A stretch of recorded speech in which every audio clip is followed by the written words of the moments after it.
ఇది కేవలం సమాచారంగా మాత్రమే భావించండి. వైద్య నిపుణులను సంప్రదించండి. బ్రెయిన్ ఈటింగ్ అమీబా అని అంటున్నారు. అసలు ఇది మన బాడీలోకి ఎంటర్ అయిన తర్వాత మన బాడీలో ఎలాంటి చేంజెస్ వస్తాయి? ఫస్ట్ అది మనం ఇందాక చెప్పినట్టు స్విమ్మింగ్ చేస్తున్నప్పుడు ముక్కులోకి వాటర్ వెళ్ళినప్పుడు కానీ కొంతమంది డైవింగ్ చేస్తారు. డైవింగ్ చేసినప్పుడు కూడా ఆ ముక్కులోంచి వాటర్ వెళ్ళినప్పుడు ఈ అమీబా స్టేజ్లో కానీ లేకపోతే ఫ్లాజెల్లెట్ స్టేజ్లో కానీ మనకు ఆల్ఫాక్టరీ నర్వ్స్ అని ఉంటాయి. అంటే ముక్కులోంచి ఇక్కడ నుంచి బ్రెయిన్లోకి కనెక్షన్స్ ఉంటుంది. క్రిబ్రిఫార్మ్ ప్లేట్ అని ఉంటుంది ప్రొటెక్టివ్ది. సో వాటిని డ్యామేజ్ చేసుకుంటూ అవి నరాల నుంచి పాకుతూ బ్రెయిన్ లోపలికి వెళ్తాయి. వన్స్ బ్రెయిన్ లోపలికి వెళ్ళిన తర్వాత అది దాని నుండి కెమికల్స్ ప్రొడ్యూస్ చేసి అక్కడ ఉండే బ్రెయిన్ని తినేస్తుంది. లైక్ ఆస్ట్రోసైట్స్ నర్వ్ సెల్స్ని అవి తినేసి నెక్రోసిస్ అంటాం. అంటే కుళ్ళిపోయేటట్టు చేస్తుంది ఆ ఏరియాలో. దాని చుట్టూ వాపు వస్తుంది. సో అందుకని దీన్ని నెక్రోటైజింగ్ ప్రైమరీ అమీబిక్ మెనింగోఎన్కెఫలైటిస్, నెక్రోటైజింగ్ ఎంకెఫలైటిస్ అని కూడా అంటారు. అంటే మామూలుగా మెనింజైటిస్ ఆర్ మెనింగోఎన్కెఫలైటిస్ అంటే బ్రెయిన్ చుట్టూ ఉండే ప్రొటెక్టివ్ లేయర్స్ చుట్టూ వాపు రావడము లేదా బ్రెయిన్ లోపల వాపు రావడం అనేది జరుగుతుంది. వాటితో పాటు కూడా అది బ్రెయిన్ని డిస్ట్రాయ్ చేస్తుంది, నెక్రోసిస్ చేస్తుంది. అంటే ఒక పుండులాగా ఫామ్ చేసి దాన్ని తినేస్తూ ఉంటుంది. అందుకని బ్రెయిన్ వాల్యూమ్ తగ్గిపోతూ ఉంటుంది. సో దీనివల్ల అందుకని దీన్ని నెక్రోటైజింగ్ అమీబిక్ ఎంకెఫలైటిస్ అంటారు.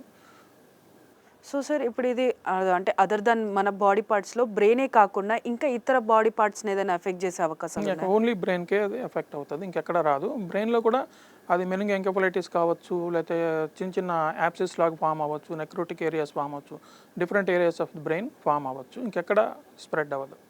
అది కూడా ఓన్లీ ముక్కులోంచి వెళితేనే వాటరు స్ప్రెడ్ అవుతుంది. మన స్విమ్మింగ్ పూల్లో వాటర్ తాగినా స్ప్రెడ్ అవ్వదు. సో సార్ ఇప్పుడు ఈ బ్రెయిన్ ఈటింగ్ అమీబా ఇది మన బాడీలోకి ఎంటర్ అయిన తర్వాత దీనికి పర్టికులర్ ట్రీట్మెంట్ అనేది ఏం లేదా?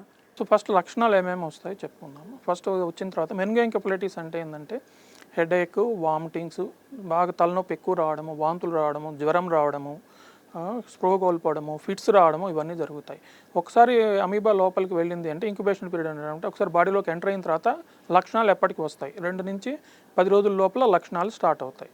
మనసు లక్షణాలు స్టార్ట్ అయిన తర్వాత మ్యాక్సిమం 2 వారాల లోపల 97%, 100 మందిలో 97% మంది చనిపోతారు. సో ఎందుకంటే ఇది కనుక్కోవడం కూడా కొంచెం డిఫికల్ట్. ఎందుకంటే వెరీ రేర్ డిసీజ్ కాబట్టి ఫస్ట్ సిమ్టమ్స్ మామూలు ఎనీ వైరల్ ఫీవర్ లాగే ఉంటుంది. సో హెడేక్, వామిటింగ్స్, తలనొప్పి, వాంతులు, ఫిట్స్ రావడము, సో ఇవి ఉంటాయి. సో అందరుగా బ్యాక్టీరియల్ మెనింజైటిస్ అది అనుకుంటారు. సో వన్స్ మనం ఎంఆర్ఐ చేసిన తర్వాత ఫస్ట్ ఫ్యూ డేస్లో చేంజెస్ కనపడకపోవచ్చు. బట్ వన్స్ ఒక వారం 10 రోజులు అయిన తర్వాత సివియర్ దేనికి రెస్పాండ్ అవ్వకపోవడం, యాంటీబయాటిక్కి రెస్పాండ్ అవ్వకపోవడం, అప్పుడు ఇది సస్పెక్ట్ చేస్తారు. బట్ హిస్టరీ అనేది ఇంపార్టెంట్. సో పేషెంట్ ఎప్పుడైనా కనుక ఫీవర్, హెడేక్, వామిటింగ్స్, మెనింగోఎన్కెఫలైటిస్ సస్పెక్ట్ చేస్తున్నప్పుడు స్విమ్ వాటర్లో రీసెంట్గా ఏమైనా స్విమ్ చేశారా లేదా, డైవింగ్ అట్లా ఏమైనా ప్రొఫెషన్లో ఉన్నారా లేదా, సో ఇవి మనం కనుక్కోవాలి. అవి ఉంటే కనుక మనకు హై సస్పిషన్ చేసుకోవాలి.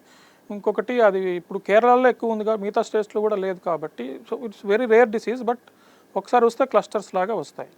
సో అంటే ఇప్పుడు ఎవరైతే కొంతమంది ఇప్పుడు డైవింగ్ చేయని వాళ్ళు కూడా ఉంటారు.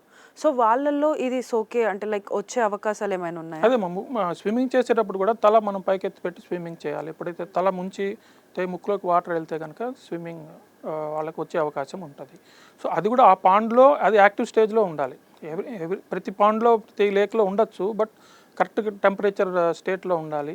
సో అది ఇంకొకటి ఏంటంటే ఇది ఇమ్యూనో కాంప్రమైజ్లో వస్తుందని కాదు, అంటే మనకు బాడీలో ఇమ్యూనిటీ తగ్గితే వచ్చేది కాదు. సో నార్మల్ పర్సన్స్ కూడా వస్తుంది. సో నార్మల్ యాక్టివ్ ఉన్న వాళ్ళు సడన్గా ఫీవర్ వచ్చి ఇట్లా ఫిట్స్ వచ్చి చనిపోయే వాళ్ళు చాలా మంది ఉంటారు. సో అంటే ఈ అమీబా అంటే లైక్ ఇది మన బాడీలోకి ఎంటర్ అయిన తర్వాత డెత్ రేట్ అనేది కూడా ఎక్కువగానే ఉంటుంది. 97% ఉంది. 100 మందిలో 97 మంది, 97%. బట్ ఇప్పుడు మనకు మొన్న కేరళలో ఆల్మోస్ట్ 61 కేసెస్ ఐడెంటిఫై అయినాయి. బట్ ఓన్లీ 20 మెంబర్స్ చనిపోయినారు ఇప్పటి వరకు, 21 అనుకుంటా. సో చూడాలి మరి next week. So early detection ఒకటి మనం తొందరగా ఏమైనా కనుక్కోగలిగితే సో మనం ఏం టెస్ట్లు ఎట్లా కనుక్కోవచ్చు ఇది. So the first thing history. So swimming పూల్లో స్విమ్మింగ్ చేసి వచ్చాడు, ఒక 4-5 రోజుల తర్వాత జ్వరము, తలనొప్పి వచ్చింది అంటే ఇది ఒక సస్పెక్ట్ చేయాలి, డైవింగ్ ప్రొఫెషన్లో ఉన్న వాళ్ళు కానీ. సో నెక్స్ట్ రాగానే మన మామూలుగా రొటీన్ టెస్ట్ చేస్తాము. సో ఎంఆర్ఐ స్కానింగ్ చేస్తాము, వాటిలో ఒక ఐడియా వస్తుంది. నెక్స్ట్ సిఎస్ఎఫ్ ఎనాలిసిస్ అంటారు, అందులో ప్రోటీన్స్ ఎక్కువ ఉంటాయి. ఈ మనమైతే ఇందాక ఫామ్స్ చెప్పుకున్నాం, అమీబా ఫామ్ కానీ ఫ్లాజెల్లెట్ ఫామ్ కానీ అది సిఎస్ఎఫ్లో మనకి కనపడతాయి.